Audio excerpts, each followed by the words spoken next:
341 hanggang 360 gayunpaman, dahil sinabi na ni Janice, hindi niya ito mapabulaanan. Joey, anong ibig sabihin nito? Dahil may boyfriend na siya, bakit mo ako inayos nitong blind date? Galit na tumingin si Theodore kay Joey. Nagulat si Joey at nagmamadaling nagpaliwanag, Mr. Wyatt, huwag po sana kayong magalit. Sinabi sa akin ni Mrs. Lynch na single si Janice. Habang sinasabi niya iyon, sinaman sila ni Mindy ng tingin kay Lian, gustong malaman kung ano ang nangyayari. Huwag kang makinig sa sinasabi ni Janice. Wala siyang boyfriend. Sinasadya niya itong sinasabi. Galit na galit si Lian. Kilalang kilala niya ang kanyang anak, at mabilis niyang nalaman ang sinubukang gawin ni Janice. Hindi ako nagsisinungaling, totoo lahat ng sinabi ko. Boyfriend ko si John. Mahina akong sabi ni Janice. Huwag mo na kaming linlangan. Hindi mo ba sinabi sa amin na kaibigan lang siya nung college sa bahay? Bakit bigla-bigla na lang siyang boyfriend ngayon? Sa tingin mo ba napakadali kong lokohin? Pinandilatan ni Lian ang anak, ayaw maniwala. Nag-alala lang ako na baka hindi kayo magugustuhan ni Papa ni John, at hindi tayo papayag na magkasama tayo. Kaya hindi ako naglakas loob na sabihin sa inyong dalawa. Ayaw ni Janice na pag-usapan iyon ng matagal. Nagmamadali niyang iniba ang topic, Ma, may boyfriend na ako. Tiyak na hindi mo na ako pipilitin na makipagtipan kay Mr. Wyatt. Hindi, tumatanggi ako. Ulila lang si John na walang kahit anong pangalan. Wala siyang bahay at sasakyan. Hindi siya karapat-dapat sayo. Kahit boyfriend mo siya, hindi pa rin ako papayag na makasama ka. Galit na sabi ni Lian na agad namang itinanggi. So ulila na siya. Sinusubukan mong makakuha ng isang tao na hindi mo maaabot. Nang malaman na ulila si John na walang pangalan, nagulat sila Theodore, Mindy at Joey. Nagsimula silang tumingin kay John na may kasamang pang-aalipusta. Ang isang ulila ay nagsisikap na ipaglaban ang isang batang babae laban sa akin. Hindi niya alam ang lugar niya. Tumawa si Theodore. Hindi man lang maituturing na commoner ang background ni John, at hindi pinayagan ng mga magulang ni Janice si John na makasama si Janice. Kahit si John ang nobyo ni Janice, hindi naman daw sila kasal. In the worst case scenario, maaga niya lang si Janice sa mga kamay ni John. Nang makita iyon ay natigilan si Janice. Gusto niyang gumanap bilang boyfriend si John para makalimutan na nila ang engagement. Hindi niya akalain na ang kanyang ina ay hindi lamang tutol ng matigas ang ulo, ngunit itutulak pa si John ng labis sa isang pangungusap. Lumala ang sitwasyon. Bigla niyang hindi alam ang gagawin. Brat, narinig mo naman lahat ng sinabi niya diba? Wala akong pakialam kung boyfriend ka ni Miss Janice. Narito ang ilang libong dolyar. Kunin mo ang perang ito at mawala ka sa aking paningin. Naglabas si Theodore ng ilang stacks ng cash mula sa kanyang bag, inihagis ito sa harap ni John. Hindi man lang tiningnan ni John ang mga tala. Tumingin siya ng diretso kay Theodore, Mr. Wyatt, right? May sakit ka na kailangan mong gamutin. Biglang natigilan ang lahat. Hindi nila inaasahan na si John ay magsisimulang sumigaw pabalik, at bawat isa sa kanila ay nalilito. Ikaw ang may sakit. Naghahanap ka bang mamatay? Galit na galit si Theodore habang hinahampas ang mesa at tumayo. Hindi kita sinusubukang isumpa. Totoo ang sinabi ko. May sakit ka, at hindi rin ito banayad. 342. Tumigil sandali si John bago siya seryosong nagsabi, may alam akong alternatibong gamot. Pagtingin ko sa aura mo kanina, medyo madilim ang paligid. Hindi magandang pangitain. Kung hindi ako nagkakamali, malamang nasobrahan mo ang iyong sarili, at ang iyong katawan ay nasira ng labis na alak at pakikipagtalik. Nahihirapan ka pa sa ilang bagay na kayang gawin ng mga lalaki. Babala lang kita. Kung hindi mo pipigilan ang sarili mo, baka mapilayan ka, o mamatay pa. Maikling paliwanag ni John. Ano? Nagulat ang lahat nang marinig iyon. Kahit na mas magalang na ipinaliwanag ito ni John, naunawaan ng lahat ang ibig sabihin ni John.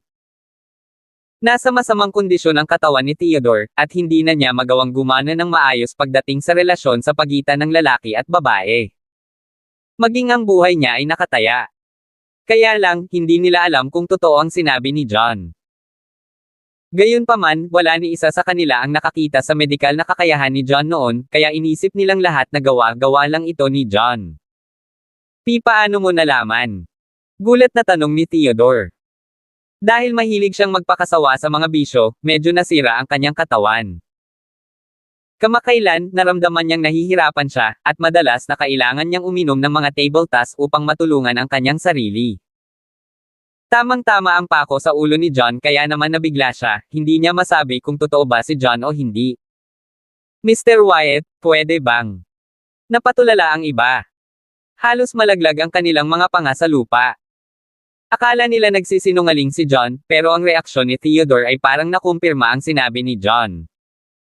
Ay, namula ang mukha ni Theodore nang mapagtanto niyang binaril niya ang sarili sa paa. Hindi niya mailarawan ang hiya na naramdaman ng kakaiba ang tingin sa kanya ng lahat. Kalokohan. Napakaganda ng takbo ng katawan ko. Walang katulad ang sinasabi mo. Pag nakikisabay ka sa kalokohan mo, bubugbugin kita. Nagalit si Theodore habang tinitigan ng masama si John. Gayunpaman, nalaman niyang medyo huli na para sa kanya upang pabulaanan ang anuman. Ang iba ay nagsimulang makaramdam na maaaring sinusubukan niyang itago ang mga bagay. Sinisikap ko lang na bigyan ka ng babala sa kabaitan ng aking puso. Okay lang kung ayaw mong tanggapin pero bakit mo ako sinisigawan? Baka sa mukha ni John ang malungkot na mukha. Gusto lang niyang bigyan ng babala si Theodore bilang isang doktor, ngunit dahil ayaw maniwala ni Theodore, wala na siyang magagawa. Mrs. Lynch, may sakit po ang katawan ng lalaking ito. Hinihimok ko kayo ni Mr. Lynch na muling isaalang-alang. Hindi mo hahayaang ma-engage si Janice sa kanya, mapahamak si Janice. Napatingin si John kay Lian at sinsero niyang sinabi. Yan, hindi nakaimik si Lian. Kahit na mayaman at makapangyarihan si Theodore, kalusugan pa rin ang pinakamahalaga. Kung siya ay hindi malusog, kung gayon ang lahat ng pera sa mundo ay walang silbi. Kung tuluyang napilayan o namamatay si Theodore, at pinilit niya ang kanyang anak na babae na makipagtipan kay Theodore, hindi ba niya itutulak ang kanyang anak sa apoy? Alam niya kung ano ang tama at kung ano ang mali. Mr. Wyatt, let our family consider the engagement for now, nagtakip ng ngipin si Lian at ibinalik ang card kay Theodore. Halatang sumuko na siya, at naging magalang lang sa pagtanggi niya. Huwag. Mrs. Lynch, huwag makinig sa mga salita ng taong ito. Napakalusog ng aking katawan, walang sakit doon. Hindi man lang siya doktor, ni hindi man lang niya sinuri ang katawan ko. Paano niya malalaman na may problema? Malinaw na sinasadya niyang sabihin ang lahat ng ito para sirain ang engagement namin ni Miss Janice. 343. Ipinaliwanag ni Theodore ang lahat ng nagmamadali. Mukhang iyon ang maaaring mangyari. Biglang naramdaman ng lahat na makatwiran ang sinabi ni Theodore at nagsimulang magduda sa sinabi ni John. Lalo na sina Lian at Horace. Alam na nilang dalawa na secretary lang ang trabaho ni John sa isang cosmetic company. Wala siyang kinalaman sa gamot. Higit pa rito, hindi kailanman sinuri ni John ang katawan ni Theodore bago niya nakumpirma na may mali dito. Walang paraan na ito ay totoo. Kasama. Mr. Wyatt, dyan ka nagkakamali. Ang alternatibong gamot ay nagbibigay pansin sa pagtingin, pag-amoy, at pakikinig. Nakikita ko na ikaw ay may sakit sa pamamagitan ng kung paano ka huminga at kung paano ka kumilos. There's no need to check, paliwanag ni John, halos magpapaliwanag sa mga salimuot ng gamot na kanyang pinapraktisan. Tumahimik ka na lang. Brat, bibigyan kita ng 10 segundo. Magwala ngayon din. Kung hindi ka mawawala, huwag mo akong sisihin sa pagiging bastos mo. Nanginginig na sa galit si Theodore. Patuloy na sinisikap ni John na guluhin siya, at hindi na niya nakayanan. Walang magliligtas sa iyo. Umiling si John at bumaantong hininga. Ayaw man niyang makaabala sa isang tulala na tulad ni Theodore, si Janice ang nagyaya sa kanya. Hindi siya makakaalis bago pa si Janice. Ikaw ang hindi maliligtas. Ulila ka lang na walang magulang. How dare you act so high and mighty in front of me? Dahil gusto mong mamatay, pagbibigyan kita. Galit na galit si Theodore.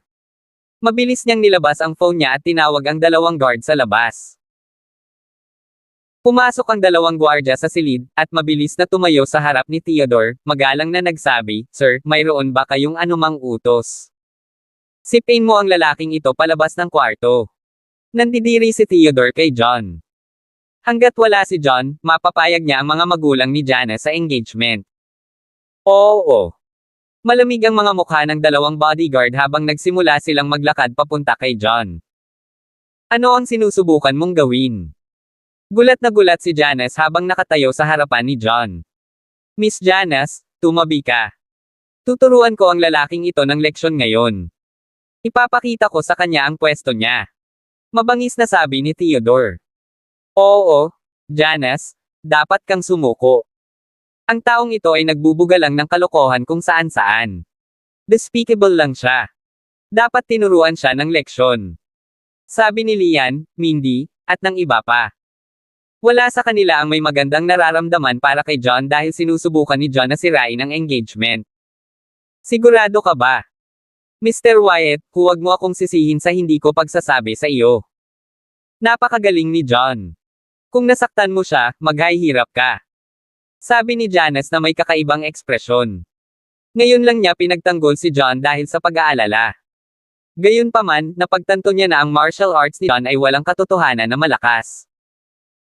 Kahit na ang ilang mga eksperto na ginugol ni Brody ng maraming pera upang umupa, at si Mason, na malapit ng maghati ng bato sa kanyang mga kamay ay hindi nagawang talunin si John. Sa husay ni John, walang paraan na dalawang regular na bodyguard ang makakaparehan niya. Siyempre sigurado kami. Ulila lang siya, paano siya nakakaalam ng martial arts? Ayaw kong maniwala. Nakangusong sabi ni Theodore. Napatingin din sina Mindy at Joey kay John na may halong pang-aalipusta. Kahit si Lian ay walang pinagkaiba. Narinig niya kay Janice na marunong si John ng martial arts, pero pakiramdam niya ay isa lang hooligan si John. Alam niya kung paano lumaban ng kaunti. Walang paraan na siya ay isang tunay na martial artist. 344. Napakalalaki at malalakas ng mga bodyguard ni Theodore. Sila ay mga espesyalista. Magiging madali para sa kanila na makitungo sa isang hooligan. Sige, ituloy mo na lang. Tumanggo si Janice, nagbigay daan. Ano? Natigilan ang lahat. Akala nila ay mananatiling nakatanim doon si Janice. Walang inaasahang magbibigay daan si Janice ng masunurin. Ito ay wala sa kanilang inaasahan. Gayunpaman, ito ay isang magandang bagay. Kahit papaano ay hindi sinasadyang mapahamak si Janice kung nagsimula silang mag-away. Atake. Baliin ang isa sa mga paa ng batang ito bilang parusa. Ngumisi si Theodore, wala ng reserbasyon habang inutusan ang kanyang mga nasasakupan na sumalakay. Brat, bababa ka. Ngumiti ng malapad ang dalawang bodyguard. Napakabangis ng aura nila sa paligid habang mabilis nilang sinugod si John. Bang! Bang! Kasud ng dalawang malakas na tunog, pakiramdam ng lahat ay nakakita sila ng mga bagay. Kasing bilis ng kidlat si John habang pinalabas ang dalawang sipa, na tumama sa dibdib ng dalawang bodyguard. Mabilis nilang sinugod si John, ngunit mas mabilis silang lumipad. Boom! Sa isang kalabog, ang isa sa mga bodyguard ay bumagsak sa pinto. Nasira agad ang pintong kahoy sa pag-aaral. Ang ibang bodyguard ay hindi gaanong magaling. Malakas siyang bumagsak sa lupa. Pareho silang nawala ng kakayahang lumaban. Nang makita ang eksenang iyon, lahat ng naroon bukod kay Janice ay tulala. Hindi sana nila napanaginipan ang nangyari. Ang mga bodyguard ni Theodore ay napakalakas at matipuno, ngunit sa isang iglap, binugbog sila ng mukhang payat na si John. Hindi nila nakita kung paano ito ginawa ni John. Hindi ba iyon masyadong hindi ka panipaniwala? Nagulat silang lahat. Nang maisip nila ang sinabi ni Janice kanina, sa wakas ay naintindihan na rin nila. Hindi nagsisinungaling si Janice, malakas si John. Paano nangyari ito? Hindi makapaniwala si Theodore sa kanyang mga mata. Alam niyang mga martial arts expert ang mga bodyguard na iyon. Maaari silang regular na humarap sa 4 o 5 kalaban ng sabay-sabay. Gayunpaman, wala sila kay John. Kung hindi niya ito nakita sa kanyang sarili, hindi siya maniniwala. Mr. Wyatt, nakikita ko na hindi ka lang pisikal na may sakit, kundi pati na rin sa pag-iisip. Binalaan ka na ni Janice na huwag kang lalapit sa akin, pero pinilit mo iyon. Paano ka naging nga? Napabuntong hininga si John. Ikaw. Namula ang mukha ni Theodore. Gayunpaman, ulila na lamang si John at mabilis niyang nabawi ang kanyang tiwala. Brat, huwag kang masyadong matuwa sa iyong sarili. Ang pera ang tunay na hari ng kasalukuyang lipunan. Wala nang silbi ang martial arts. Paano kung malakas ka? Sa pera at koneksyon ng pamilya ko, madaling pumatay ng ulilang tulad mo. Ngumisi si Theodore habang nagsasalita. Walang imik si John. Akala na niya tanga si Theodore, pero parang mas tanga pa si Theodore sa inaasahan niya. Ano? Takot ka ba? Natawa si Theodore nang makitang tahimik si John. Nagsimula siyang kumilos sa mas labis na pagmamalabos na paraan, kumikilos na parang minamaliit ang isang langgam. Pakiusap, hindi ka karapat-dapat. Iniisip ko lang kung saan nanggagaling ang tapang mo. Isa ka lang maliit na tagapagmana na may ilang milyon sa yaman ng iyong pamilya. Tiningnan ni John si Theodore ng masama. 345. Pagkatapos ng lahat ng nangyari, bumuo siya ng ilang koneksyon para sa kanyang sarili. Maliban sa mga yang, nagkaroon siya ng magandang relasyon sa Wicks at sa Shears din. Ang Shears ay hindi lamang malapit sa kanya, ngunit sila ay kahit na mga kasosyo sa negosyo. Sa kanyang mga koneksyon, maaaring hindi niya kayang makipagkompetensya sa ilang tagapagmana ng isang malaking pamilya, ngunit ang isang tulad ni Theodore ay hindi niya napansin. Ang pera at kapangyarihan ko ang nagbibigay sa akin ng lakas ng loob. Sinaktan mo ang mga bodyguard ko ngayon lang. Assault na. Ipapahuli kita ng pulis. Kung gayon, malaya kang mag-enjoy sa mga bagay-bagay sa istasyon ng pulisya. Natatawang nilabas ni Theodore ang phone niya. Ikaw. Wyatt, ikaw ang unang sumusubok na atakihin si John. Bakit mo siya sinisisi ngayon? Walang hiya ka. Nagulat si Janice. Nagsimula siyang magalit. Nakita niya ang ilang walang hiyang tao noon, ngunit walang kasenjiya si Theodore. Hindi mahalaga kung sino ang nagsimula ng mga bagay. Batay sa batas, kung nasaktan mo ang isang tao, dapat mong bayaran ang mga bayarin sa ospital. Iyon lang ang pinakapangunahing bagay. Ang taong ito ay isang mahirap na ulila. Malamang na wala siyang pera pambayad sa anumang bayarin sa ospital, kaya sa halip ay maupo na lang siya sa kulungan. Tumawa ng mapanukso si Theodore, na mas may kumpiyansa. Nabali ang kamay ko. Nako, parang nabali rin ang paa ko. Nagsimulang humagulgol sa sakit ang dalawang bodyguard. Sa totoo lang, nagpakita ng awa si John, at hindi talaga sila nasaktan. Gayunpaman, ipinakita na ni Theodore sa kanila kung ano ang kailangang gawin. Upang maglaro kasama ang palabas ni Theodore, nanatili sila sa lupa, hindi bumabangon. Hindi nakaimik si John. Brat, alang-alang kay Miss Janice, bibigyan kita ng huling pagkakataon. Kung handa kang lumuhad at humingi ng tawad bago ka mawala, iisipin kong bitawan ka. Kung hindi, hintayin mo na lang ang kulungan. Tinuro ni Theodore si John at mayabang nasabi.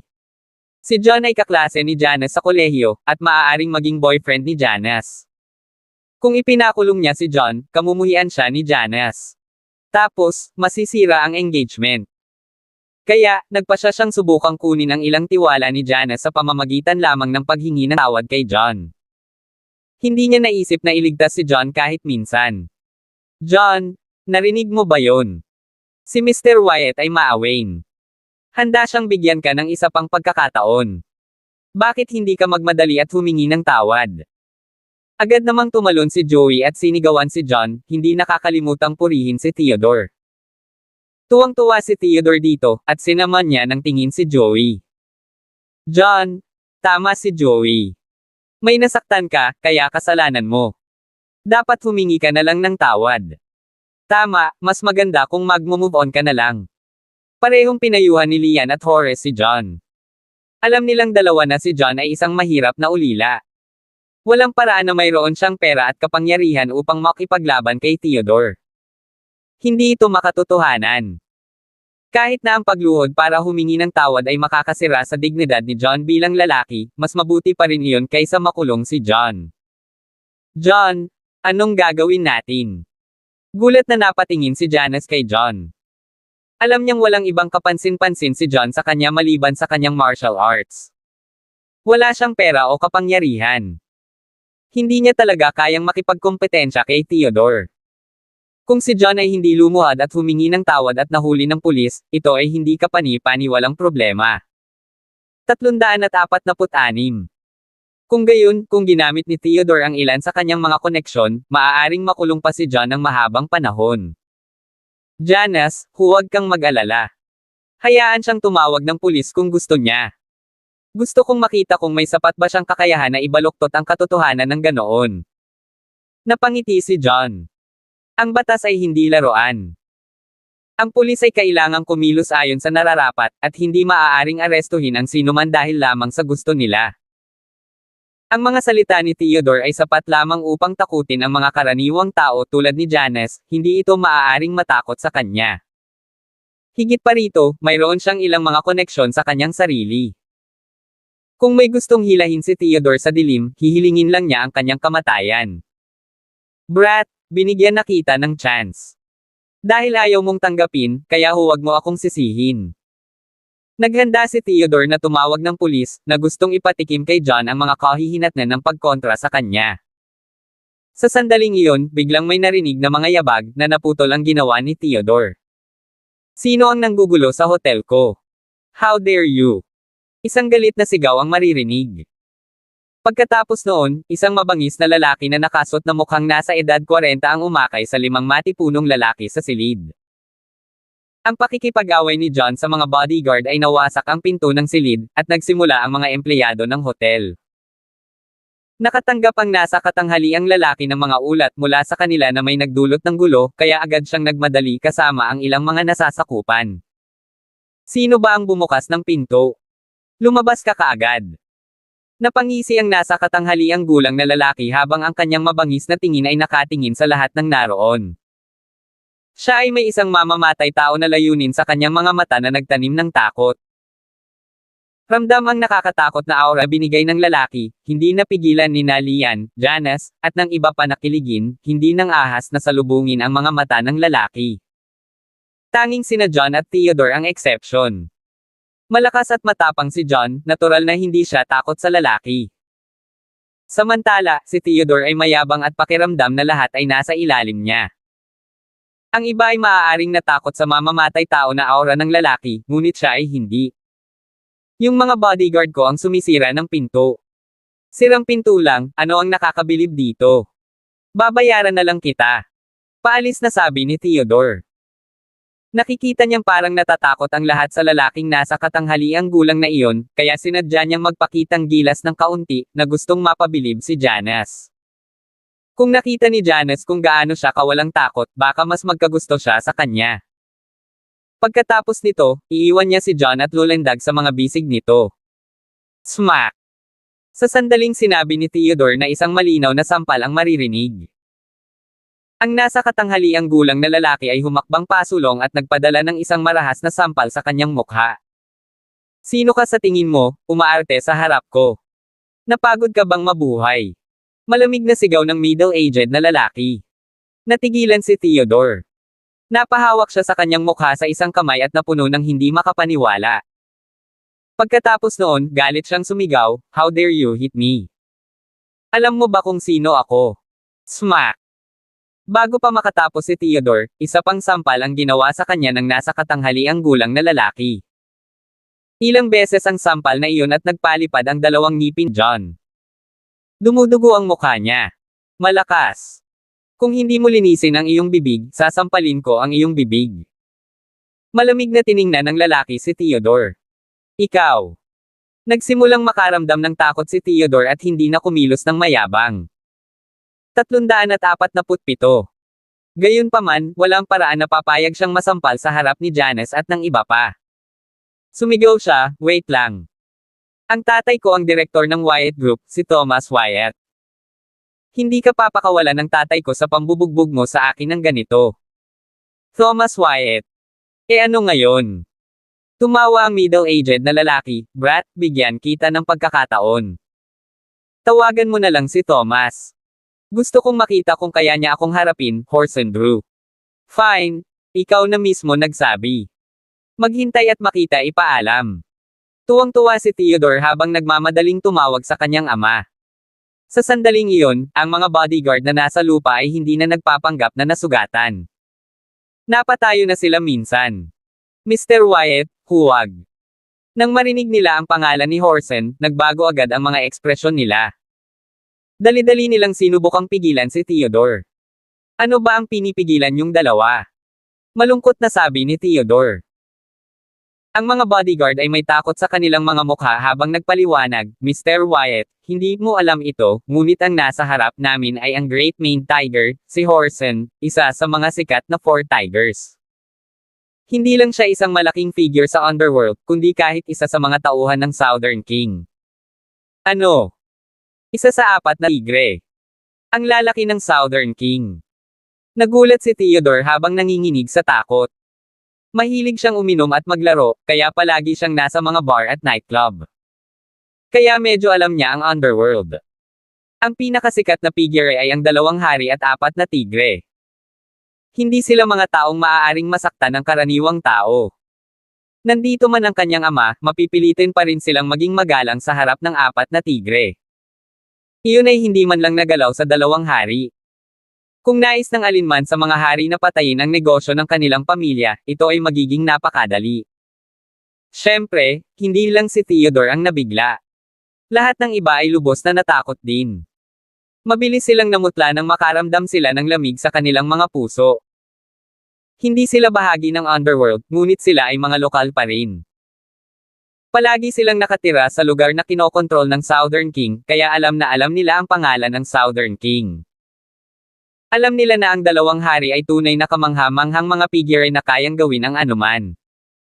Ilang beses na mas malakas kaysa sa Wyatt Group. Brat, ayaw mo bang tawagan si Thomas? Sige lang. Malamig na tumingin si Horsen kay Theodore. Nagsimulang pagpawisan si Theodore. Pinunasan niya ang ilang pawis sa noo, hindi na siya naglakas loob na kumilos ng mayabang. Nagmamadali niyang hininaan ang boses at sinabing, Mr. Drew, kasalanan ko po. Hindi ko alam kung sino ka at hindi ko sinasadyang nasaktan ka. Patawarin mo ako.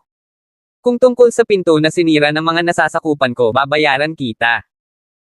Hindi, doble ang babayaran ko sa iyong mga pagkalugi. Ngumisi si Horsen, sa tingin mo ba mahalaga sa akin ang perang iyon?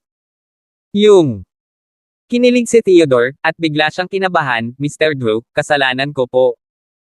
Magkano mo basta bigyan mo lang ako ng number, gagawin ko. Kailangan. Bingi ka ba? Sabi ko sa'yo wala akong pakialam sa pera. Ang sino mang nagdudulot ng gulo sa hotel ay nakakagambala sa mga bisita. Kung hindi mo babayaran ang presyo at umalis dito nang walang anumang pinsala, iisipin ng mga tao na natatakot ako sa isang taong hindi gaanong mahalaga tulad ni Thomas Wyatt. Hindi ko kayang tiisin ang kahihiyan. Ngumisi si Horsen. Kung gayon, ano ang gusto mo? Namutla ang mukha ni Theodore. Isang hindi mapakali na pakiramdam ang bumangon sa kanyang puso. 348. Mga lalaki, baliin ang isang paa ng batang ito at itapon sa labas ng hotel bilang parusa. Malamig na sabi ni Horsen. Pinaka-prioridad ng mga nasa underworld ang kanilang reputasyon. Ang sino mang nagdulot ng kaguluhan ay kailangang harapin ng malupit. Kung hindi, gagawin din ng iba, nag-ahadjust ng pera sa kanila at umalis pagkatapos magdulot ng gulo. Walang paraan na maranasan ng Great Maned Tiger ang kahihiyan na iyon. Pagkatapos ng utos ni Horsen, 2 sa kanyang mga tauhan ang nagsimulang maglakad patungo kay Theodore nang nakangiti. Hindi. Nakaramdam si Theodore ng lamig sa kanyang puso. Bigla siyang nagkaroon ng ideya sa kanyang isipan. Mr. Drew, hayaan mo akong magpaliwanag. Maaaring ang mga nasasakupan ko ang masisira ng pinto, ngunit ang tunay na dahilan ng lahat ng ito ay ang brat na iyon, John. Siya ang dahilan nito. Itinuro ni Theodore si John, itinulak ang lahat ng sisi. Sa totoo lang, tama siya. Binitukan nga ni John ang kanyang mga bodyguard at sinira ang pinto. Si John ang may pananagutan niyan. Ang isang kamay ay hindi maaaring pumalakpak ng mag-isa. Baliin ang magkabilang binti ng mga brats na ito, pagkatapos ay itapon ito sa labas. Sabi ni Horsen pagkatapos ng malamig na tingin kay John. Nang makitang nasa hot seat na siya, hindi na napanatili ni John ang kanyang katahimikan. Tumayo siya at sinabing, Mr. Drew, ako talaga ang may kasalanan nito. Hihingi ako ng tawad sa'yo. Gayunpaman, ito ay pinto lamang sa isang silid. Babayaran na lang kita nito. Tiyak na hindi mo kailangang baliin ang aking binti dahil lamang sa isang bagay na napakaliit. Sobra-sobra na. Mukhang malungkot si John. Nakilala niya ang 2 sa 4 na tigre sa mga huling araw, at si Horsen ang pangatlo. Silang 3 ay malalaking figure sa underworld. Ang bawat isa sa kanila ay kasing malupit ng iba, at wala sa kanila ang makatwiran. Sobra. Sino ka ba para sabihan ako ng ganyan? Kahit ako, anong magagawa mo dyan? Napangiti si Horsen habang pinaghahampas ang palad sa desk. Ang study wooden desk ay biglang may malinaw na handprint. Nagulat ang lahat nang makita iyon. Iyon ay isang bagay na karaniwan lamang nilang makikita sa mga pelikula o nobela. Kitang-kita kung gaano sila kitikot na masaksihan ito ng personal. Kung ang isang kahoy na mesa ay hindi makayanan ang kamay Horsen, hindi ba ito makakabasag ng mga buto sa katawan ng isang tao? Nang makitang natigilan ang kanyang palad sa lahat, binawi ni Horsen ang kanyang mga kamay, masaya sa kanyang pagganap. Iginagalang ng underworld ang malalakas. Gusto niya ang hitsura ng paggalang mula sa iba. Brat, mas alam mo ang lugar mo. Kung hindi, hindi ka basta-basta mababali ang paa. Malamig na sabi ni Horsen. Ang isang putol na binti ay maaaring mabawi pagkatapos ng isang panahon ng pahinga. Hindi naman ganoon kalubha. Kung patuloy siyang hominin ni John, mas malala ang kapalaran ni John. Kasama mo lang. Hindi ko akalain na kaya mo iyon. Mahinahong sabi ni John. Mas maaga, ang Horsen Strike ay naglalaman ng totoong enerhiya. Nagpakita ito ng kapangyarihan sa intermediate innate stage. Kung ilang araw lang ang nakalipas, hindi sana siya kalaban ni Horsen. Gayunpaman, nakalusot na siya sa peak meditation phase. Ang kanyang mga kasanayan ay lampas na sa antas ng advanced innate stage, at hindi malayo sa peak innate stage. 349. Sa kanyang husay, walang paraan na pakialam niya ang banta ni Horsen. Very good, nagmamatigas ka pa rin kahit nakatitig na si kamatayan sa mukha mo. Ang lakas ng loob mo, pero tanga ka rin. Kunin mo siya. Kunin mo siya at bilhin ang kanyang mga paa. Galit na galit si Horsen. Kaway ng kamay, sinimulan ng mga subordinate sa likod niya ang pagsingil kay John na may mababangges na ekspresyon. Ang taong ito ay tapos na para sa pagsilbihan siya ng tama. Mukhang masaya si Theodore sa nangyari. Wala siyang ibang hinangad kundi ang mga nasasakupan ni Horsen ay turuan si John ng magandang aral upang matulungan siyang mailabas ang kanyang mga pagkabigo. Kung tungkol sa kanyang kapalaran, hindi siya masyadong nag-aalala. Hanggat nagawa ni Horsen na ilabas ang kanyang galit kay John, tatawagan ni Theodore ang kanyang ama upang subukang ayusin ang mga bagay-bagay. Dahil nasiyahan na si Horsen sa kanyang sarili, malamang napakawalan siya ni Horsen. Siya ang nagdala nito sa kanyang sarili. Hindi napigilan ni Lian at ng iba pa na umiling at bumantong hininga na nakatingin kay John na may habag. Kahit na nakita nilang medyo malakas ang husay ni John matapos niyang madaling talunin ang mga bodyguard ni Theodore, marami pa ring subordinate si Horsen. Mukhang mas malakas din sila kaysa sa mga bodyguard ni Theodore. Malamang hindi sila kakayanin ni John. Higit pa rito, si Horsen ay isa ring eksperto na malakas sa hindi kilalang antas. Nasa likod pa niya ang haring timog ni Horsen. Gaano man kalakas si John, walang paraan na makakalaban niya si Horsen, pati na ang hari sa timog.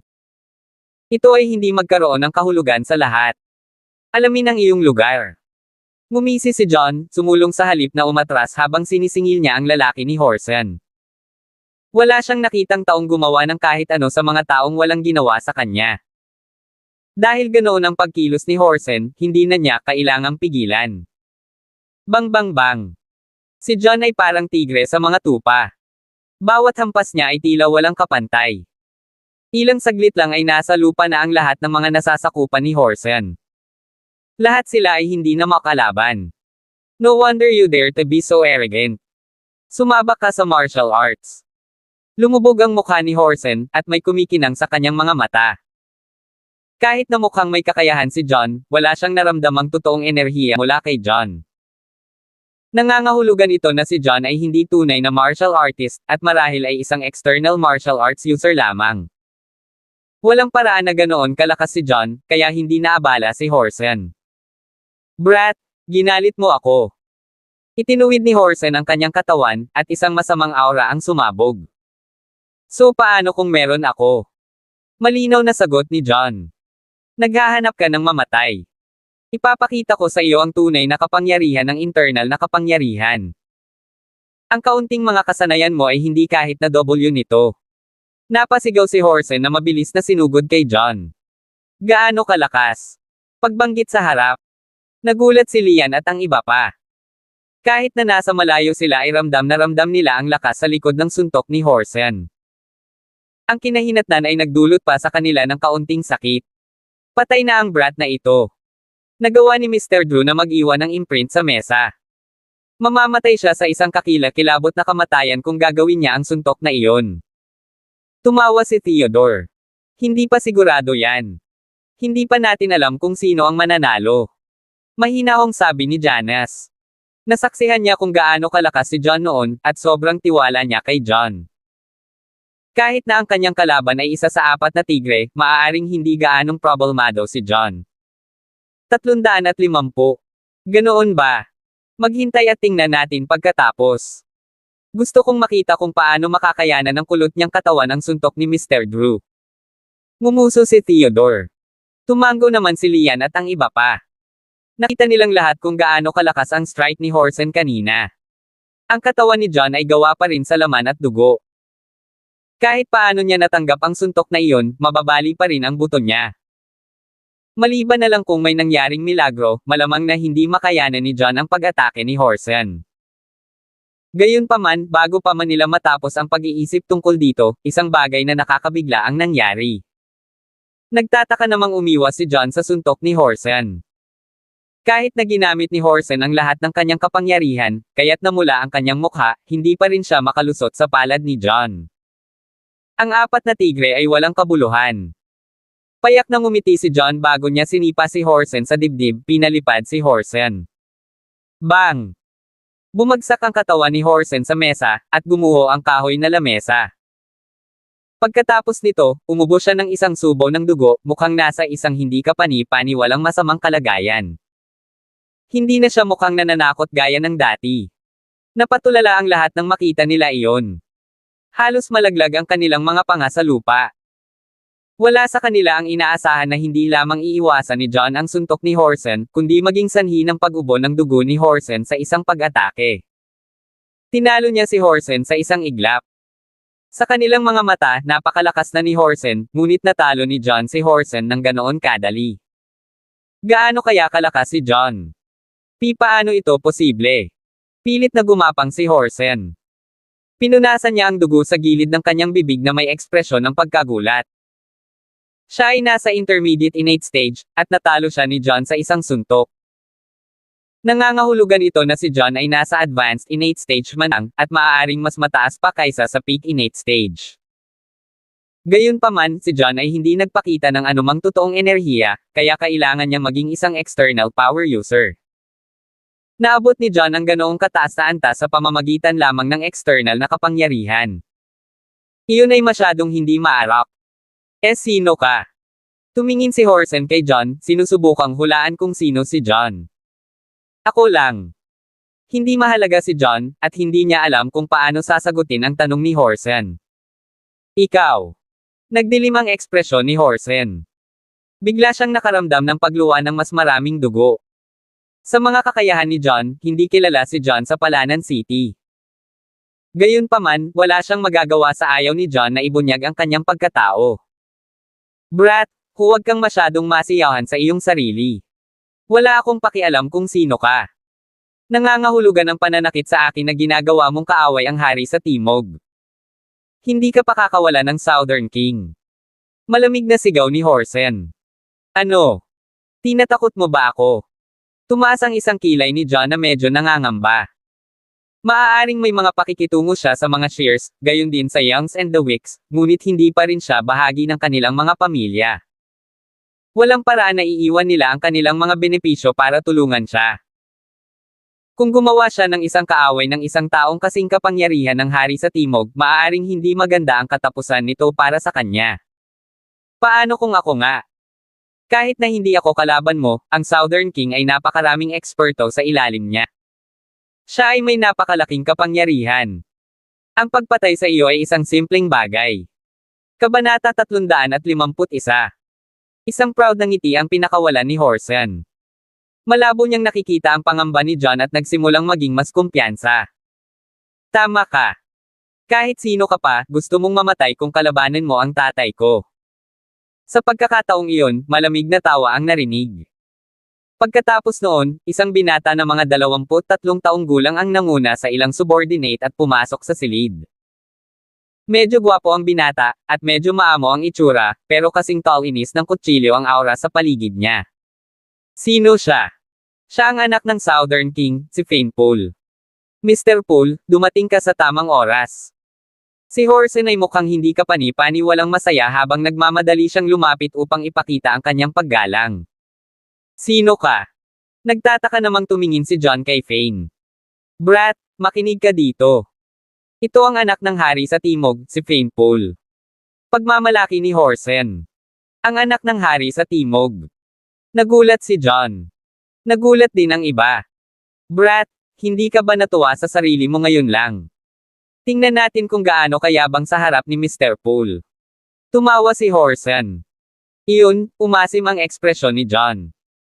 Hindi niya planong gumawa ng isang kaaway ng hari sa Timog, ngunit lumitaw ang kanyang kinatatakutan. Hindi niya akalain na biglang susulpot dito ang anak ng Southern King. Kung hindi niya pinamamahalaan ng maayos ang mga bagay-bagay, at lumaki ang hidwaan sa pagitan nila, nagawa niyang kalabanin ang isang tulad ng Southern King nang walang dahilan. Ang mga resulta ay magiging mapaminsala. Brat, ang yabang mo ngayon lang. Tingnan natin kung ano ang magagawa mo ngayon. Ang iyong mga kasanayan ay ganap na mababa sa paunawa ng Southern King.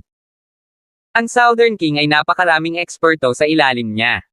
Kung daran ka ng lahat, malulunod ka.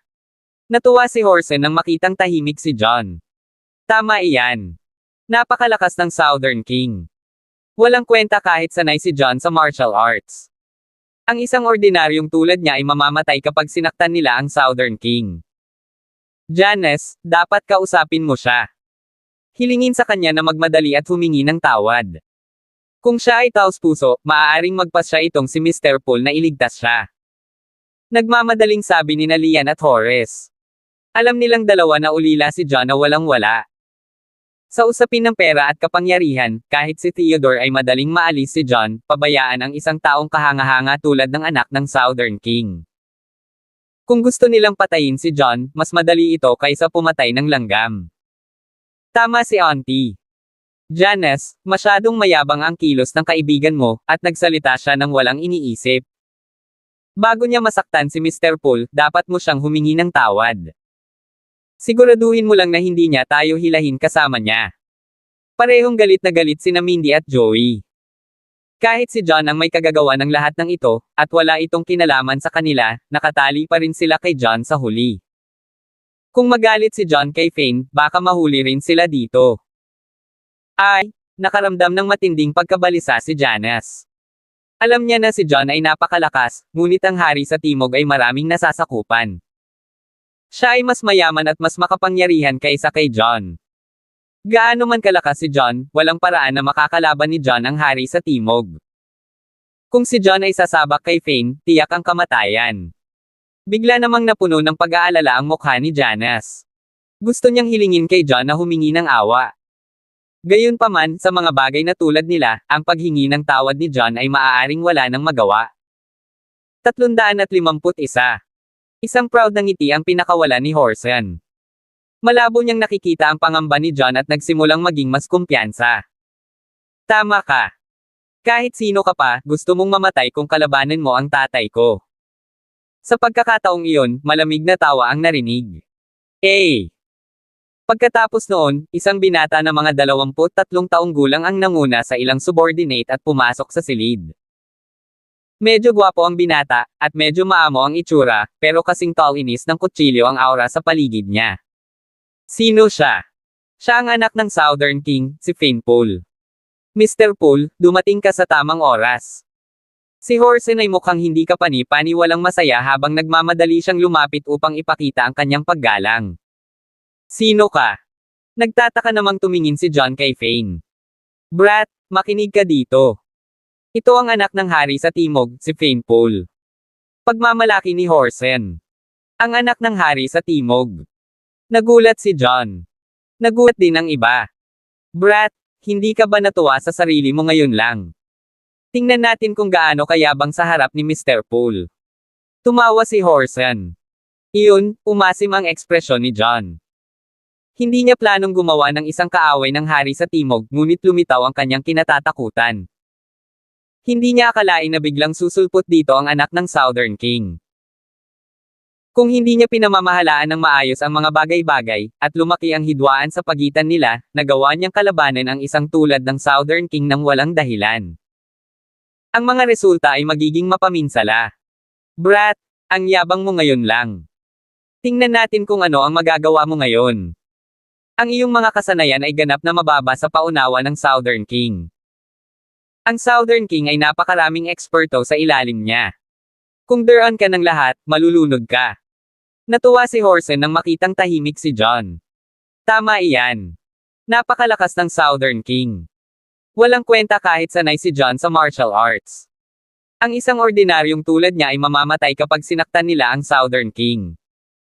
Janice, dapat kausapin mo siya. Hilingin sa kanya na magmadali at humingi ng tawad. Kung siya ay taos-puso, maaaring magpasya itong si Mr. Poole na iligtas siya. Nagmamadaling sabi ni Lian at Horace. Alam nilang dalawa na ulila si John na walang-wala. Sa usapin ng pera at kapangyarihan, kahit si Theodore ay madaling maalis si John, pabayaan ang isang taong kahanga-hanga tulad ng anak ng Southern King. Kung gusto nilang patayin si John, mas madali ito kaysa pumatay ng langgam. Tama si Auntie. Janice, masyadong mayabang ang kilos ng kaibigan mo, at nagsalita siya ng walang iniisip. Bago niya masaktan si Mr. Poole, dapat mo siyang humingi ng tawad. Siguraduhin mo lang na hindi niya tayo hilahin kasama niya. Parehong galit na galit sina Mindy at Joey. Kahit si John ang may kagagawa ng lahat ng ito, at wala itong kinalaman sa kanila, nakatali pa rin sila kay John sa huli. Kung magalit si John kay Fane, baka mahuli rin sila dito. Ay, nakaramdam ng matinding pagkabalisa si Janice. Alam niya na si John ay napakalakas, ngunit ang hari sa timog ay maraming nasasakupan. Siya ay mas mayaman at mas makapangyarihan kaysa kay John. Gaano man kalakas si John, walang paraan na makakalaban ni John ang hari sa timog. Kung si John ay sasabak kay Fane, tiyak ang kamatayan. Bigla namang napuno ng pag-aalala ang mukha ni Janice. Gusto niyang hilingin kay John na humingi ng awa.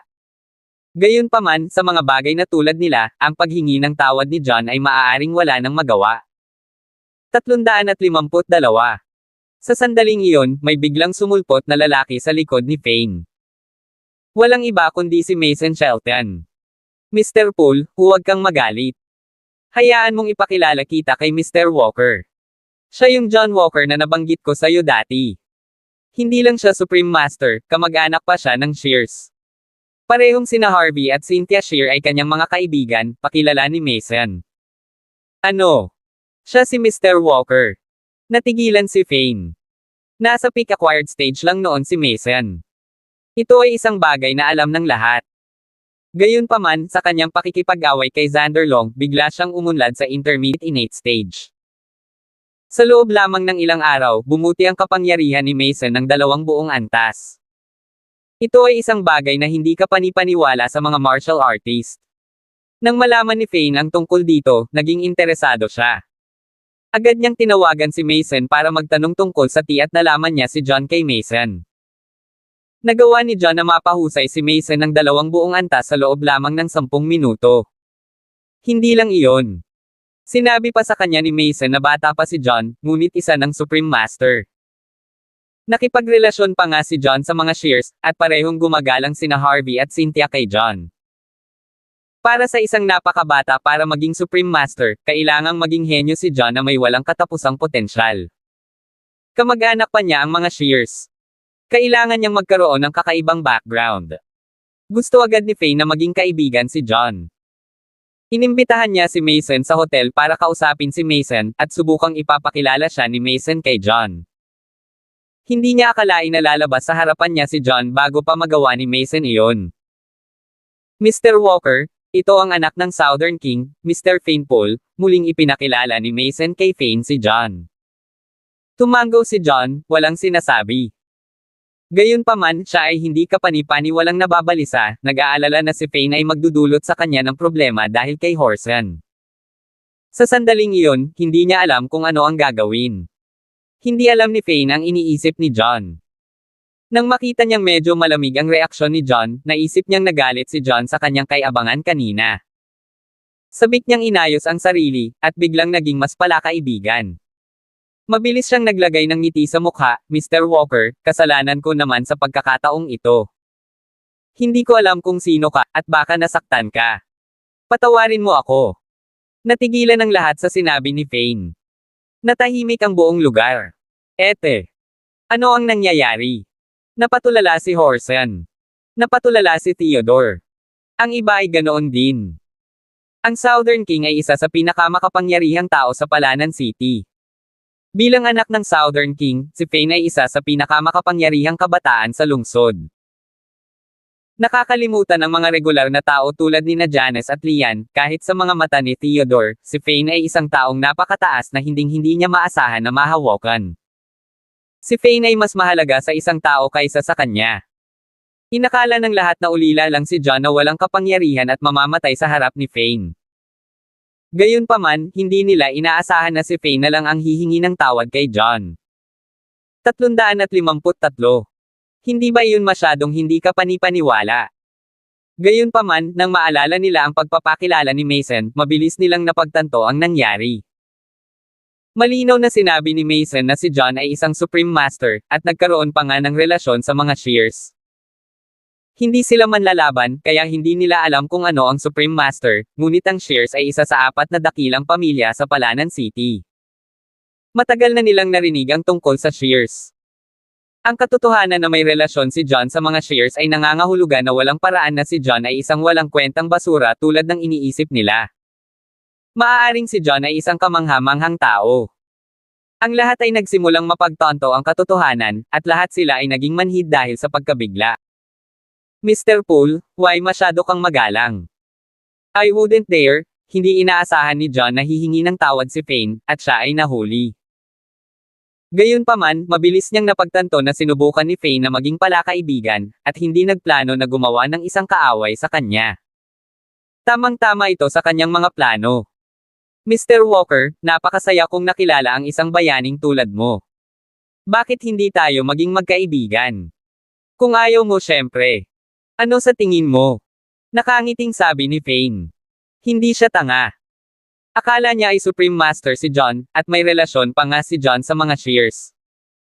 Paano niya magagawang kalabanan si John para sa isang bagay na walang halaga? Buti naman, tatanggapin ko. Tumango si John. Dahil sa pagiging magalang ni Fane, walang dahilan para tumanggi siya. Natigilan sina Theodore, Lian, at lahat. Hindi nila kailanman pinangarap na si John, na wala sa kanilang paningin, ay hindi lamang makakatagpo ng relasyon sa mga Shears kundi maging kaibigan pa rin ito sa isang kahangahangang tulad ni Fane. Ito ay hindi kapani-paniwala. Mababaliw na sila sa gulat. Siyempre, hindi lang sila ang nabigla. Lalong nabigla si Horson. Bilang isang dalubhasang martial artist, alam ni Horson kung gaano kalakas ang Supreme Masters. Hindi niya akalain na aabot sa ganoong antas si John kahit na napakabata pa niya. Si John ay kamag-anak pa ng mga Shears. Si John ay hindi isang taong kaya niyang masaktan. Gayunpaman, siya ay bulag kanina at na-offend na si John. Kung may gustong gawin si John tungkol dito, hindi siya makakatakas ng hindi nasaktan. Hindi iyon ang pinakamahalagang bahagi. Ang mahalagang bahagi ay ang katotohanan na kahit si Fane ay sinusubukang makipagkaibigan kay John. Kung may gustong gawin sa kanya si John, hindi siya paprotektahan ni Fane, at baka ibigay lang siya ng personal kay John. Kitang-kita kung ano ang naghihintay sa kanya. Sa pag-iisip tungkol doon, kinilig si Horson. Hindi niya alam ang gagawin. Gayunpaman, siya ay isang mahalagang tao sa underworld at hindi isang pabaya na tao. Mabilis niyang alam ang gagawin. Nagmamadali siyang lumuhad sa harapan ni John. Mr. Walker, ako ay ganap na may kasalanan ngayon. Patuloy akong nasaktan sa iyo. Humihingi ako ng pasensya. Patawarin mo ako, taos-pusong pakiusap ni Horsen. Bago pa makapagsalita si John ay humakbang na siya para humingi ng tawad. Mukhang mas sincere iyon. Sa kung gaano kataas si John, malamang na hindi masyadong maliit si John kung magpakita ng sinseridad si Horsen. Mr. Drew, tumayo ka na. 354.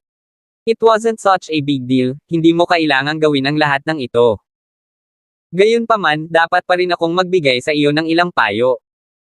Sana hindi ka na maging malupit sa hinaharap, sabi ni John. Hindi siya maliit na tao. Hindi niya kailanman binalak na panagutin si Horsen. Higit pa rito, si Horsen ay humingi ng tawad ng taos-puso ngayon, walang paraan na magagawa niya. Salamat. Salamat sa pagiging maawain, Mr. Walker. Masayang tumayo si Horsen. Horsen, sabihin mo sa akin. Ano nga ba ang nangyari? Ano ang nangyari sa pagitan ninyo ni Mr. Walker? Mahinahong tanong ni Fane. Kahit na napatawad na ni John si Horsen, kailangan pa rin ang alamin kung ano talaga ang nangyari. Kung si Horsen ay gumawa ng anumang kasamaan na labag sa mga patakaran ng Underworld, hindi niya papakawala ng madali si Horsen kahit patawarin siya ni John. Ito ang nangyari. Hindi naglakas loob si Horsen na itago ang lahat at ipinaliwanag niya ng detalyado ang nangyari, kasama na ang nangyari sa pagitan nina John at Theodore. Sinabi ni Theodore kay Horsen na nasira ang pinto dahil nakipag-away kay John ang mga nasasakupan ni Theodore. Yung bulok na Wyatt Group. Isang kumpletong basurang tulad niyan ang nang-ahas na labanan si Mr. Walker. Hindi mo alam ang lugar mo. Malamig na tumingin si Fane kay Theodore. Napakatalim ng titig na iyon, at naramdaman ni Theodore ang lamig sa kanyang puso. Takot na takot ang kanyang mga binti ay naging halaya, hindi alam kung ano ang gagawin. Mr. Walker, dahil pareho tayong magkaibigan, hayaan mo akong tulungan kang hawakan ito. Kunin mo ito bilang tanda ng ating pagkakaibigan. Tumingin si Fane kay John, ngumiti. Gusto niyang makakuha ng pabor kay John. Sa totoo lang, naging kaibigan niya si John dahil may itatanong siya kay John. Kung maaari siyang makakuha ng pabor mula kay John dahil dito, kung gayon ito ay makikinabang lamang sa kanya. Kung gayon. Fine. Sabi ni John pagkatapos ng ilang pag-aalangan. Hindi niya planong makialam sa isang tanga na tulad ni Theodore, ngunit nang maisip niya kung gaano kahirap ginawa ni Theodore ang mga bagay para kay Janice, at ang katotohanan na gusto ni Theodore na ipadala siya sa kulungan, nagalit siya. Para pigilan si Theodore na gumawa ng kahit ano kay Janice sa hinaharap, naramdaman niyang sapat na ang pagbibigay ni Fane ng ilang babala para takutin si Theodore. Gayunpaman, minamaliit niya ang mga tao sa Underworld. Laking gulat niya sa sumunod na sinabi ni Fane. Mason, mag-order ka na. Anumang mga kumpanya na nagtatrabaho sa The Wyatt Group ay dapat huminto sa kanilang pakikipagtulungan sa loob ng 3 araw. Gusto kong magsara ang Wyatt Group para sa pagkabangkarote sa loob ng 3 araw. Kung ang anumang kumpanya ay hindi sumunod o gumawa ng anumang bagay sa dilim, kung gayon sila ay magdurusa sa parehong kapalaran. Malamig na utos ni Fane. Ano? Natigilan si Theodore. Hindi siya naglakas loob na pagdudahan ang sinabi ni Fane. Sa katayuan ni Fane bilang anak ng Southern King, at sa kapangyarihan ng Southern King, napakadali ng pagpatay ni Fane sa kanilang kumpanya. Hanggat sinabi ni Fane ang ilang mga salita, ito ay sapat na upang sirain ang kanilang kumpanya. Huwag! Mr. Poole, alam ko na ang mga pagkakamali ko ngayon. Patawarin mo ang aming pamilya. Si Theodore ay ganap na nawala ng pag-asa. Lumuhad siya sa harap ni Fane, at patuloy na nagsusumamo. Nagkamali siya sa pagkakataong ito. Kung kasama niya ang Wyatt Group, paano niya haharapin ang kanyang pamilya? Isa pa, nasanay na siya sa marangyang buhay. Paano siya mabubuhay kung nagsara ang kumpanya? 355. Sinisira siya ng lahat sa pag-iisip. Ang mahinang karakter. Walang kwenta kung nagmamakaawa ka. Napatingin si Fane kay Theodore ng masama. Sa una, naisip niya na si Theodore ay dapat na isang taong may ilang gulugad upang maglakas loob na labanan si John. Hindi niya inaasahan na ganito kaina si Theodore. Laging iginagalang ng underworld ang mga may determinasyon. Kung si Theodore ay may higit na backbone, maaaring mas tumingin si Fane kay Theodore. Kung titingnan kung paano kumilos si Theodore, lalo siyang nakaramdam ng pang-aalipusta. Nang makitang hindi ito natinag ni Fane, nakaramdam si Theodore ng lamig sa kanyang puso. Gayunpaman, nagkaroon siya ng ideya sa kanyang pagkataranta. Mabilis niyang napagtanto kung sino ang pangunahing tauhan sa buong pangyayaring ito. Si Fane ay kumilos dahil kay John, kaya ang totoong taong humawak sa Wyatt Group sa kanyang mga kamay ay si John. Mr. Walker, kanina lang ako naging bulag at patuloy na sinasaktan ka. Humihingi ako ng tawad sa iyo. Mangyaring magpakita ng kaunting awa at patawarin mo ako. Nagmamadaling lumuhad si Theodore sa harapan ni John, na patuloy na nagsusumamo. For the sake of the company and his life of luxury, wala na siyang pakialam sa kanyang dignidad bilang tao.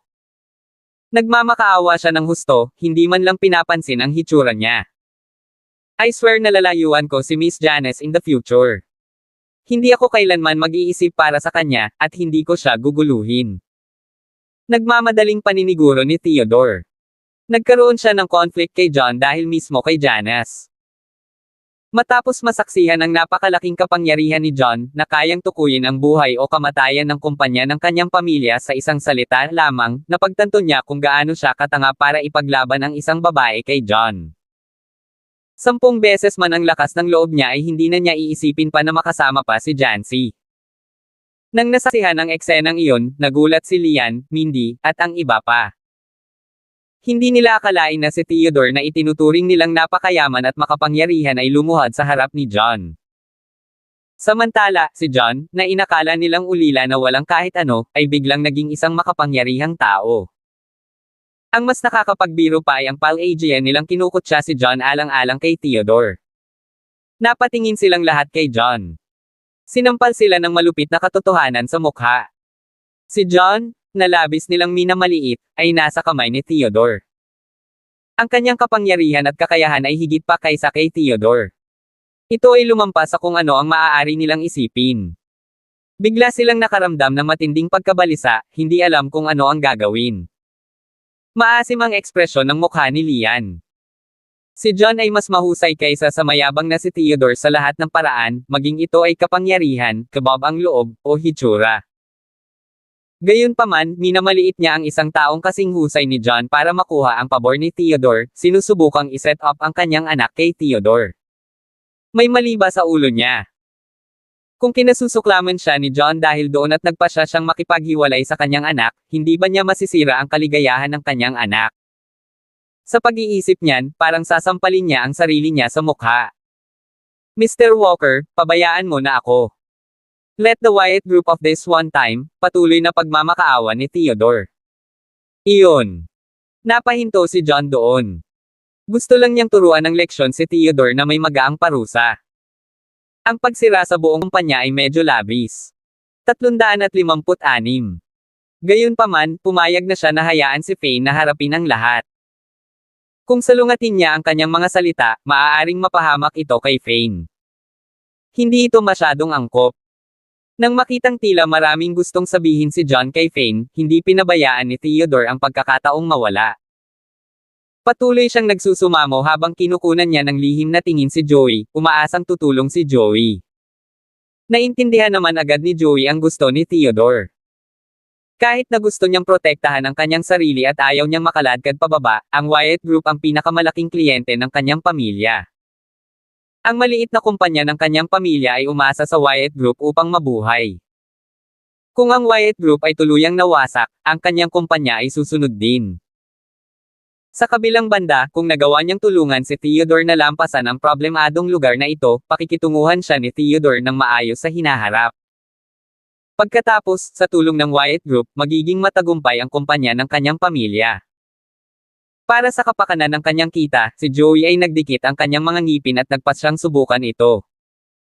Mindy, bakit hindi mo tulungan si Mr. Wyatt na lumabas? Hinailan ni Joey ang braso ng kasintahan at bangulong.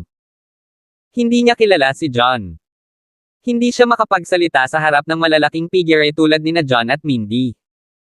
Isa pa, wala rin siyang lakas ng loob. Napilitan siyang umasa sa kasintahan. Baliw ka. Ang dami naming masasakit na sinabi kay John ngayon lang. Dapat tayong magpasalamat sa langit na hindi niya tayo sinisisi. Hinihiling mo sa akin na tulungan si Mr. Wyatt. May sakit ka ba? Pinandilatan ni Mindy si Joey na parang tulala. Alam ko, ang ibig kong sabihin ay. Palihim na sinulyapan ni Joey si Janice. Naintindihan naman agad ni Mindy. Gayunpaman, kapwa sina John at Fane ay hindi kapani-pani walang makapangyarihang mga tao. Siya ay natigilan sa pagpapakita ng lakas ngayon, kaya siya ay medyo nag-alinlangan, hindi nangangahas na pukawin ang anumang gulo.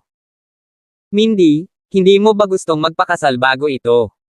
Kapag nagawa mo ito, agad akong magpo-propose sa iyo mamaya. Nagmamadaling sabi ni Joey, gamit ang trump card niya. Noon, hindi siya pumayag na pakasalan si Mindy dahil pakiramdam niya ay hindi sapat para sa kanya ang family background ni Mindy. Gusto niyang magsama pa ng 2 o 3 taon bago siya magdesisyon. Gayunpaman, iba na ang sitwasyon. Ang tinaguriang kasintahan ni Janice ay si John, isang hindi kapani-pani walang makapangyarihang tao. Si Mindy ay pinsan ni Janice.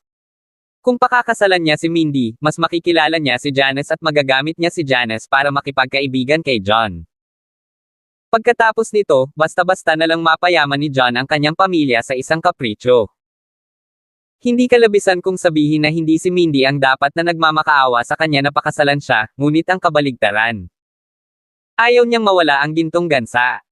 Sige, sinabi mo. Biglang na-motivate si Mindy.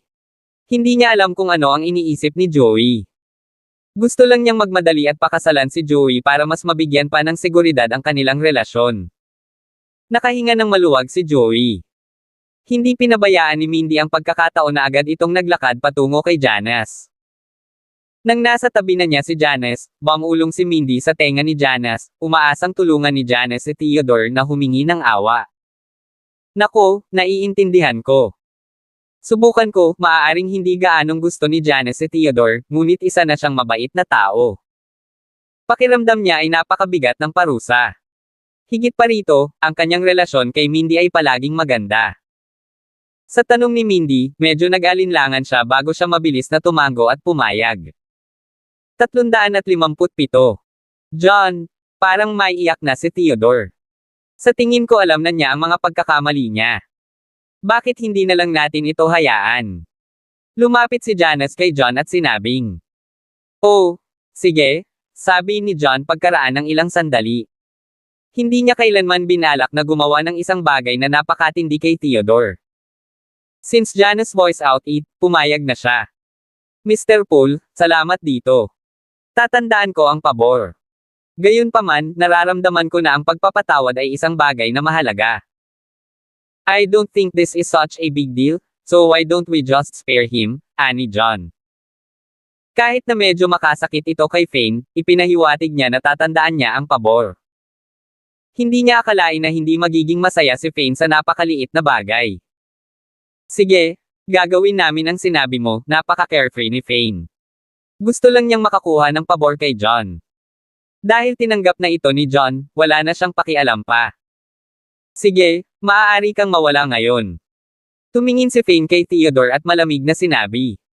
Oo. Salamat Mr. Walker, salamat Mr. Poole.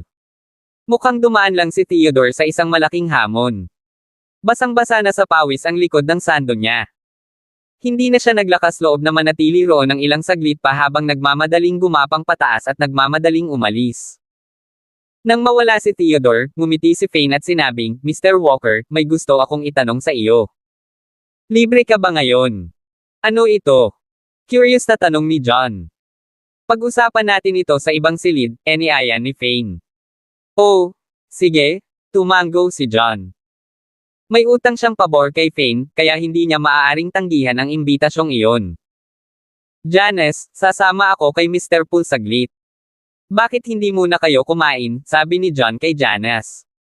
Matalim ang mata ni Horsen at agad na sinabi kay Horace at sa iba pa, lahat, sira ang kwarto, sumama ka sa akin. Dadalhin kita sa bago. Gayon din, maaari kang mag-order ng kahit anong gusto mo. Magiging libre ang lahat. O salamat. Nagpasalamat si Horace at ang iba pa. Pagkatapos noon, agad silang dinala ni Horsen sa isang marangyang bagong silid. Dumating sina John at Fane sa kabilang kwarto. Si Fane, Mason, at John lang ang nasa kwartong iyon. Mr. Walker, please sit. Pagkasabi ni Fane, umupo na silang tatlo. Mr. Poole, ano ang kailangan mo sa akin? Diretsyong sabi ni John. Ganito, nabalitaan ko kay Mason na isa kang Supreme Master. Sa loob lamang ng 10 minuto, nagawa mong hayaan siyang makalusot ng 2 antas. Sa totoo lang, ako ay kasalukuyang nasa initial innate state, at ang aking mga kasanayan ay masyadong mahina. Noon pa man ay gusto kong mapabuti. Siguro kung maaari mo akong bigyan ng ilang mga payo at tulungan akong makapasok sa intermediate innate state, taos pusong sabi ni Fane. Siya ay medyo bata, at hindi lahat ng talented pagdating sa martial arts. Kaya, kabilang sa mga nangungunang mga batang numero sa Palanan City, siya ay itinuturing na mas mababa sa average. Ito ay palaging isang bagay na lubos na nakaapekto sa kanya. Nais niyang mabilis na pagbutihin ang sarili upang hindi niya madungisan ang pangalan ng Haring Timog. Yung Mr. Poole, magtatapat ako. Nakatulong lang ako kay Mason na mag-level up sa huling pagkakataon dahil sa isang pagkakataon. Ibang-iba ang sitwasyon mo sa kanya, wala akong maitutulong, awkward na ngumiti si John. 358. Tinulungan lang niya si Mason sa ilang panloob na pinsala sa huling pagkakataon. Ang lahat ng aktwal na enerhiya na naipon ni Mason sa paglipas ng mga taon ay sumambulat, na kung paano nag-level up ng husto si Mason. Si Fane ay walang anumang nakatagong pinsala, kaya walang paraan na magagawa niya ito. At saka, nasa intermediate acquired state lang siya pagdating sa martial arts. Malayo siya kay Fane. Kahit na gusto niyang bigyan si Fane ng ilang mga payo, hindi niya magawa. Kaya ganyan, nag-overthink ako, sobrang disappointed si Fane. Sa totoo lang, alam niya na ang mga martial artist ay kailangang gumawa ng isang hakbang sa isang pagkakataon. Walang totoong mga shortcut. Malaki ang naitulong ni John kay Mason ay marahil dahil sa isang malaking pagkakataon. Maaaring ito ay ginagaya. Kung hindi, napakawalang katotohanan kung matutulungan ni John ang iba na madaling umunlad ng ganoon. Kung titingnan kung gaano kadismaya si Fane, medyo nag-alinlangan si John. Tutal, tinulungan lang siya ni Fane, ngunit walang paraan si John para ibalik ang pabor. Medyo masama ang pakiramdam niya. Hindi naman parang wala na talagang pag-asa. I have something you can try, sabi ni John. Ano ito? Nakuha agad nito ang atensyon ni Fane. Ito ay isang energy nurturing pill. Mag-isa ka muna at tingnan mo kung paano ang epekto. Naglabas si John ng puting bote at naglabas ng energy nurturing pill mula rito. Inabot niya ang isa kay Fane. Yung saglit na nag-alinlangan si Fane, ngunit pakiramdam niya ay walang sama ng loob sa pagitan nila ni John, kaya hindi dapat magkaroon ng dahilan si John para saktan siya.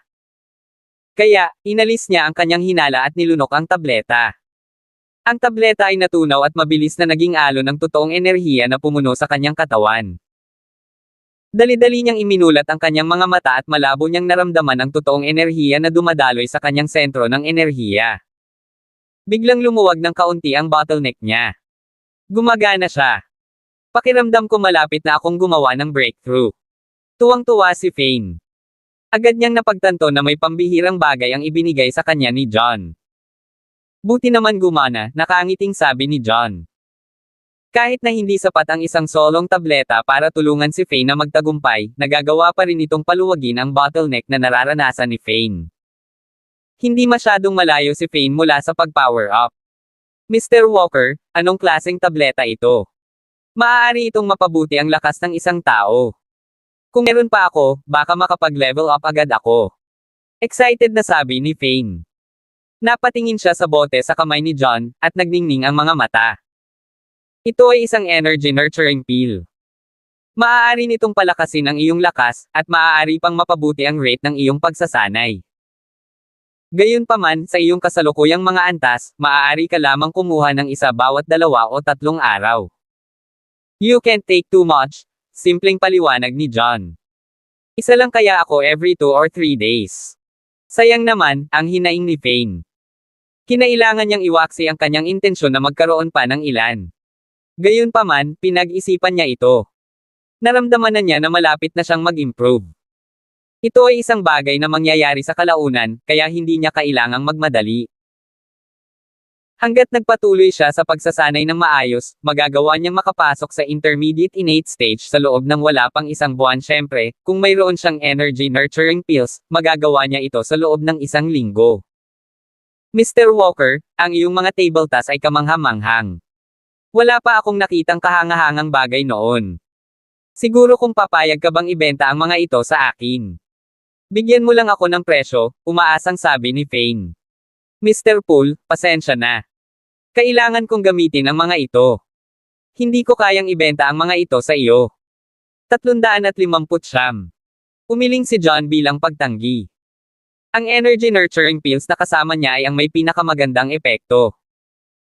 Nais niyang iwanan ang mga ito para sa kanyang sarili, sina Stacy at isa, kaya hindi niya maaaring ibenta ang mga ito sa sinuman. Kanina, handa siyang magbigay ng isa kay Fane dahil may utang siyang pabor kay Fane. Wala ka ba talagang ibebenta? Hindi ko kailangan ng ganoon karami. Kahit 3 o 5 ay gagawin, hindi sumuko si Fane. Kahit na hindi niya alam kung saan nakuha ni Fane ang mga tabletang iyon, alam niya na ang energy nurturing pills ay kamangha-manghang bagay para sa mga martial artist. Ito ay hindi kapani-paniwalang bihira, kaya't hindi payag si John na ibenta ito ay normal. Gayunpaman, nakita niyang may hindi bababa sa ilang dosina si John sa bote. Hangga't handa si John na magbenta ng kaunti sa kanya, makukontento na siya. Hindi siya naghangad ng sobra. Mr. Poole, huwag kang mataranta. Kung gusto mo ng energy nurturing pills, hindi ganoon kahirap. Ang shares ay nagtatag kamakailan ng isang bagong kumpanya na tinatawag na Synth-Ion Group. Ang mga tabletang ito ay ginawa nila. Sa loob lamang ng 2 o 3 araw, opisyal na magsisimula ng negosyo si Synth-Ion. Pagkatapos, maraming energy nurturing pills at iba pang bagay ang ibebenta, nakangiting sabi ni John, maikling ipinaliwanag ang sitwasyon. Kahit na siya ang chairman ng Synth-Ion, kailangan niya ng tulong sa pamamahala ng kumpanya. Kaya, ang kumpanya ay pansamantalang nasa ilalim ng shares, at si Cynthia ang namamahala dito. Bagay na tinalakay niya kay Elder Shear. Si Synth-Ion. Mr. Walker, sinasabi mo sa akin na ang Synth-Ion Group ay mayroong maraming energy nurturing pills na maaaring ibenta sa dami. Nagulat si Fane. Alam niyang malapit si John sa shares. Dahil ang mga tabletang iyon ay ginawa ng isang kumpanya sa ilalim ng shares, normal para kay John na malaman ang mga panloob na gawain. Nahulaan pa niya na ang mga tabletang iyon na nasa mga kamay ni John ay malamang na galing sa shares. Siyempre, hindi niya alam na si John mismo ang gumawa ng mga tabletang iyon. Kung hindi, malaglag ang kanyang panga. Tama iyan. Kung ang pinag-uusapan mo lang ay ang energy nurturing pills, dapat mayroong mahigit 10,000 pills. Sabi ni John sabay tango. Mabuti, nakakamangha. Tuwang-tuwa si Fane. Nagdesisyon siya na marami siyang bibilhin kapag nagsimula na ang operasyon ni Synth-Ion. Sa hinaharap, mas madali niyang maaabot ang mas matataas na lugar sa tulong ng mga tabletang iyon. Hindi niya mapalampas ang isang bagay na napakaganda. Mr. Poole, mayroon ka pa bang kailangan? Kung hindi, gusto kong maabutin si Janice at ang pamilya niya, tumayo si John at nagdahilan. Oo, sige. Mr. Walker, iwan mo sa akin ang iyong contact. Kung kailangan mo ako para sa anumang bagay sa hinaharap, ipaalam lamang sa akin. Gagawin ko ang lahat para matulungan ka, nakangiting sabi ni Fane. Pagkatapos noon, nagpalitan silang dalawa ng contact, at umalis na si John. Sa kabilang kwarto, sa utos ni Horsen, mabilis na dinala ng mga empleyado ang pinakamasarap na pagkain ng restaurant para sa grupo ni Lian at Janice. Nang maayos na ang lahat, umalis na si Horsen at ang mga empleyado. Hindi na nakapagpigil pa si Lian. Hinailan niya ang kamay ng kanyang anak at tinanong, Janice, sino ba talaga ang boyfriend mo? Paano kaya siya? Anong boyfriend? Natagpuan ni Janice ang sarili na panandaliang naguguluhan. Siyempre si John yun. Tuwang-tuwang sabi ni Lian. Kanina, nasaksihan niya ang kapangyarihan at koneksyon ni John. Si John ay nobyo ng kanyang anak na babae, na nangangahulugang siya ang kanyang magiging anak na lalaki. In-law. Kung mas malakas si John, mas masaya siya. Siya ay hindi kapani-paniwalang nasa sabik. 306 na po. John. Sa wakas ay naalala ni Janice kung paano niya ginamit si John kanina. Nay, mali ang pagkakaintindi mo. Buti na lang kaibigan ko si John. Hindi ko siya boyfriend. Ginamit ko lang siyang gumanap bilang boyfriend ko para itigil ang engagement ngayon lang, awkwardly smiled Janice. Ano? Hindi mo siya boyfriend. Parang tinamaan ng kidlat si Lian. Agad na sumilay ang ngiti sa kanyang mukha. Mom, anong nangyari sa'yo? Kakaibang tanong ni Janice. Hindi, imposible yon. Inamin niya na boyfriend mo siya ngayon lang. Paano siya nagpanggap? Umiling si Lian, hindi matanggap ang malupit na katotohanan iyon. Di ba sabi ko pinaglalaroan lang niya ako? Hindi ko siya boyfriend, paliwanag ni Janice. Nang makitang tila hindi nagsisinungaling ang kanyang anak, lumubog ang kalooban ni Lian, hindi ito matanggap. Janice, huwag kang tanga. Hindi mahalaga kung boyfriend mo si John o hindi. Hindi siya gumawa ng malinaw na pagtanggi ngayon lang. Nangangahulugan ito na dapat ay medyo interesado siya sa iyo. Okay lang kung hindi mo siya boyfriend ngayon. Kailangan mong samantalahin ang iyong mga pagkakataon sa hinaharap. Siguraduhin mong magiging boyfriend mo agad siya. Payo ni Lian. Hindi ka ba tutol na kasama ko siya? Bakit nagbago ang isip mo? Nagulat si Janice. Siya ay lubos na naguguluhan sa ginagawa ng kanyang ina. Noon iyon, ngayon. Ang katotohanan na si John ay nauugnay sa Shears at Mr. Paul ay nangangahulugan na siya ay isang kamangha-manghang tao. Walang masyadong lalaki na katulad niya. Hindi mo siya dapat hayaang makawala. Payo ni Lian. Tama iyan. Janice, tama ang nanay mo. Bata pa si John, at makapangyarihan. Siya ay mas mahusay kaysa sa maraming kabataan at mahuhusay na lalaki sa paligid. Kailangan mong samantalahin ang pagkakataon. Kung hahayaan mo siyang makawala, pagsisisihan mo ito sa buong buhay mo. Parehong pinayuhan ni Mindy at Joey si Janice. Iyon. Si Janice ay lubos na natigilan. Nang si Theodore ay nasa paligid, pinilit siya ni Lian at Mindy sa isang sulok na sinusubukang papakasalan siya kay Theodore. Ngayong sa wakas ay wala na si Theodore, hindi niya inaasahan na ang kanilang target ay lilipat kay John. Ito ay wala sa kanyang inaasahan, at nahuli siya nito. Nay, regular na tao lang si John tulad natin. Maaaring siya ay medyo sanay, ngunit hindi siya kamangha-mangha gaya ng iniisip ninyong lahat, malungkot na sabi ni Janice. Iba ang pananaw niya kay Lian at sa iba pa. Sa kanilang pagtitipon noong huling pagkakataon, nakita niyang nagdulot ng eksena si Cynthia, at alam niyang kliyente ng kumpanya ni John si Cynthia.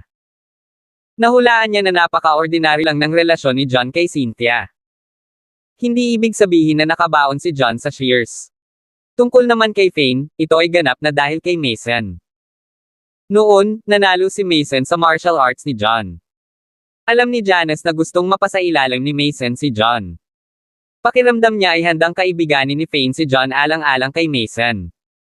Sa huli, mas magaling si John kaysa dati sa kolehiyo. Gayunpaman, hindi niya akalain na si John ay isang taong kahanga-hanga. Gayunpaman, hindi niya sinabi iyon, kaya hindi natuloy ang kanyang ina. Sa sandaling iyon, bumukas ang pinto at pumasok si John. Janice, anong pinagsasabi mo? Nakangiting tanong ni John sabay upo sa tabi ni Janice.